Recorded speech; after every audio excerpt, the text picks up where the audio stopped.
D ვიტამინი, რომელიც ჰორმონის მსგავსი ნივთიერებაცაა, წარმოიქმნება ადამიანის ორგანიზმში მზის სხივების მეშვეობით. ისეთ ადგილებში, როგორიცაა პოლარული წრე, ან ჩრდილოეთი ქვეყნები, სადაც ღრუბლიანია ამინდი ხშირად, სადაც მზე ნაკლებათა, იქ სასურველია სისხლში მეტი D ვიტამინი იყოს და ასეთ ერებში გავრცელებულია ცხიმიანი თევზის, ან ზოგადად ცხიმის მიღება მეტად, რომ D ვიტამინის დეფიციტი არ შეექმნათ, რომელიც ძალიან ცუდია. აი ისეთ ქვეყნებში, როგორც საქართველო, ესპანეთი და ასე შემდეგ, ბევრია მზე, ათელი დღეებია და როგორც ასეთი D ვიტამინი ნაკლები უნდა იყოს სადღაც ორჯერ სისხლში.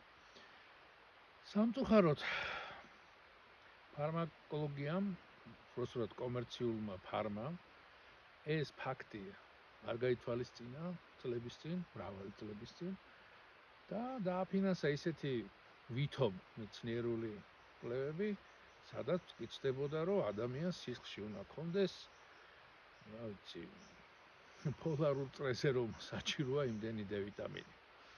ამან გამოიწვია უამრავი პრობლემა ჯანმრთელობასთან, იმიტომ რომ კომერციული მედიცინის ფარმას ეგრეთ წოდებულ სახელმძღვანელოებზე გაზრდილი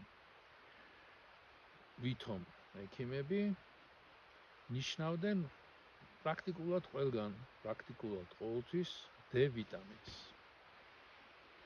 და ამან გამოიღო სავალალო შედეგები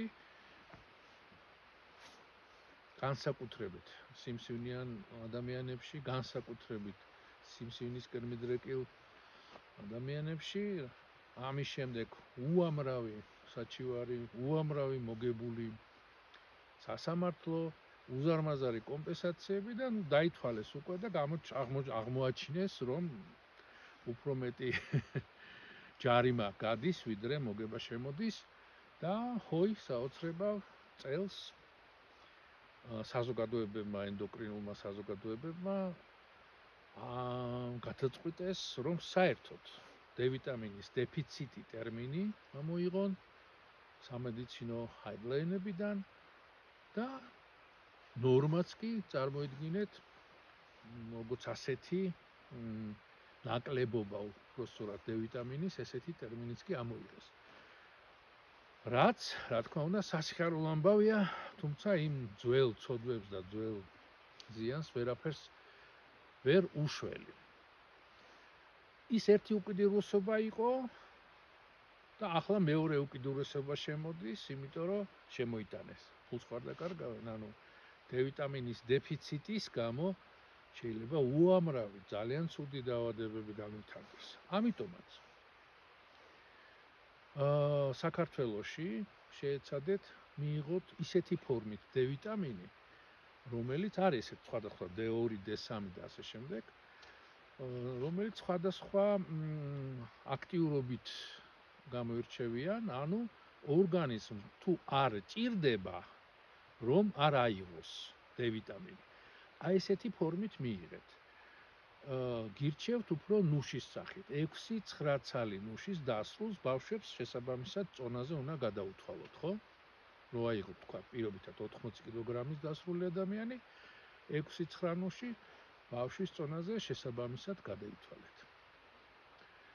და აი ვინც ცხოვრობს, ბევრი ქართველი მაგალითად, რატომღაც პრიბალტიის ქვეყნებში გადასახლდა და იქ უკვე მარტო ნუში საკმარისი არ იქნება, იქ უნდა მიირთვათ ესე ვთქვათ, ცხიმიანი თევზი.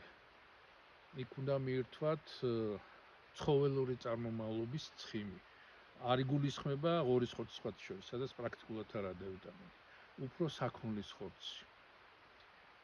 იყავით ჯანმრთელნი